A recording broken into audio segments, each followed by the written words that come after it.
Подведены итоги правительства Республики Коми за 2023 год. Первый зампредседателя правительства региона Эльмира Ахмеева выступила с докладом в Госсовете Коми. В ходе отчета она рассказала о поддержке и развитии арктических территорий, в состав которых в том числе входит Инта. Для Приполярья закупят спецтехнику для аварийно-спасательной службы Республики Коми. Кроме того, будет приобретено специализированное автотранспортное средство для перевозки людей с ограниченными возможностями, в том числе инвалидов. А детский сад «Белочка» получит специальное оборудование для детей-инвалидов и детей с ограниченными возможностями здоровья.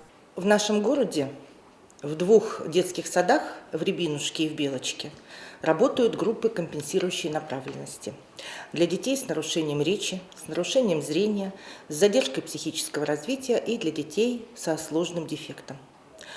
Всего у нас таких групп 7. В детском саду «Белочка» по адресу улицы Мира, 15, в этих группах обучается 65 воспитанников.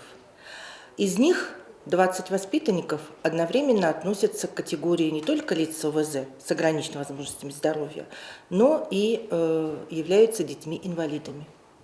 В детском саду «Рябинушка» 3 такие группы, там 30 воспитанников, и из них 15 детей являются детьми-инвалидами.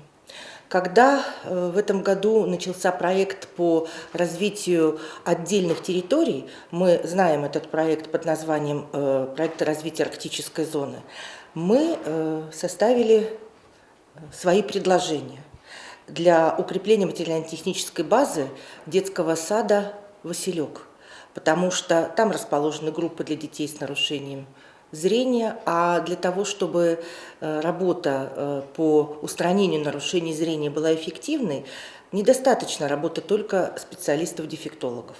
Необходима еще хорошая медицинская коррекция. В детском саду работает сестра-ортоптистка, и она выполняет необходимые процедуры на достаточно устаревшем оборудовании. Мы очень рады, что практически около 3 миллионов рублей в этом году будет направлено на оснащение детского сада «Белочка» по адресу улицы Мира, 15А необходимым оборудованием. Но оборудование это имеет такие специфические названия, поэтому, я думаю, не так интересно будет это название услышать. Но, тем не менее, для нескольких групп, для групп с нарушением зрения приобретается оборудование. Есть такой аппарат синоптофор, который помогает детям корректировать зрение при амблиопии и косоглазии. Есть аппарат АМО-АТОС. Вот все эти аппараты, они будут поставлены.